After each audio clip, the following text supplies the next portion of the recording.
For every set design, you have kind of a process you go through. At the beginning, it's the designers and the production team and the director all sit down and come up with kind of what their concept for the show is, and then passes that information on to us on the technical direction team.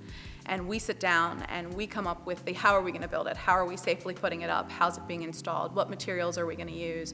And we work closely with the designer to make sure that those materials will work well for his final vision, and so that the final elements all match and all marry together. Set building is one of those weird nebulous things of the timeline varies from company to company. Every company has their own timeline. At some companies, I've literally had a 2-week time to build it and then another 2 weeks to install it.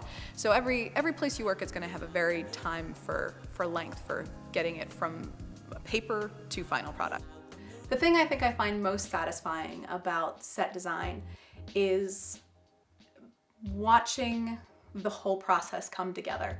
I love that first moment that my actors get on stage, not even the first time they run the show, but when I get to walk them through it and show them the world that they've been working on for years in what is possibly a stark rehearsal hall with nothing but, oh, here's a folding table and here's a folding chair. And that first moment as a set designer when my actors get on stage and I show them their house and their world is probably where I get the most satisfaction. It's great when an audience appreciates what you do. It's great when you get good reviews, but I'm not there to just get all these accolades from myself. It's there to create the entire product, and the most satisfaction I get is probably from showing those actors what we've all been working on together. This is lights for go! On and on they raced, passing the lookout point, passing the wild fig tree tossed by the wind, always out from under the ramparts, down the way. I grew up in theater, so I was totally a stage brat from probably about 7 years on. My mom helped start a theater company called Showbiz Players. They're still around today, still making theater. So the process of set designing was introduced to me very unobtrusively. I was lucky I was constantly involved in that process because mom was there late helping with build, so I was there late helping with build. And very early on they would put a paintbrush in my hand and just set me wild on the set, which was really cool. It wasn't really until almost sometime in college when I decided to change my major that I even realized that pursuing this as a career was even an option.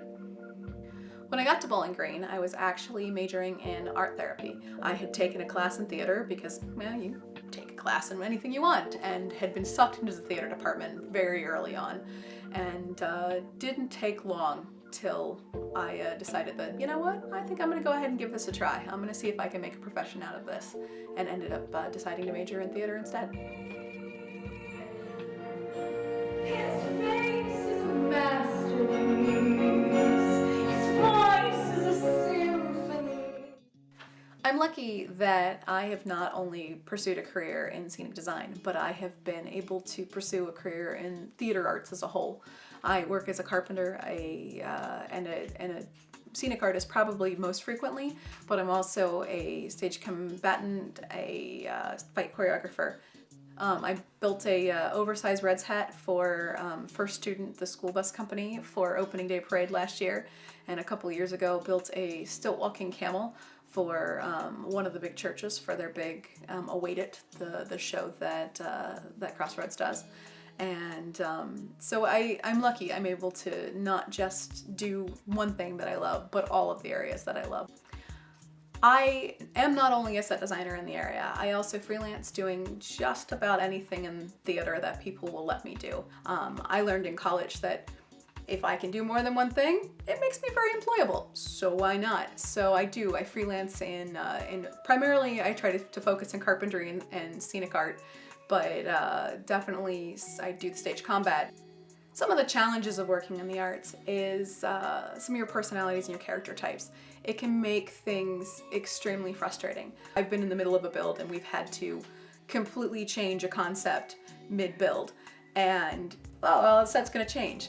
But our deadline in the end of everything is always hard. Opening night is always gonna be opening night. You can't just suddenly send to the presses, oh, well, you know, we're not gonna open on Thursday anymore because, well, the director decided to change their mind. No, the team's gonna have to pull together and figure out how to make that work. So that's probably one of the biggest challenges and frustrations that I probably find is the ever changing. It can also be the most exciting part, but it is definitely sometimes the most frustrating part. Probably the biggest change I'd like to see in theater is the same change I'd like to see in the arts. I'd like to see it have a little more support. It makes me very sad that we're starting to cut arts programs at even the grade school level and the high school level, and that we aren't encouraging that. And I'm afraid that that's going to trickle up, and we're going to continue to see less support given to the arts.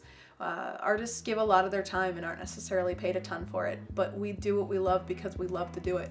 And I really hope that that support doesn't die, and that there will always be a need and a desire for people to see the arts. Long term, I'll probably end up a teacher, if I had to guess. I would not be surprised at all if you guys check back in with me 10 years from now and you found out that I was teaching somewhere. I love sharing my craft. I love sharing my passion with high school kids, with college kids. High school's probably where I'd end up. There is something about watching them still find joy when you're feeling tired and you're feeling jaded and you're feeling bitter about, the job, the big J-O-B that this can often become, and watching them still find joy in the little things and excitement in every moment is something that definitely keeps my passion going, and is something that I love getting to go out and do, is work with the kids.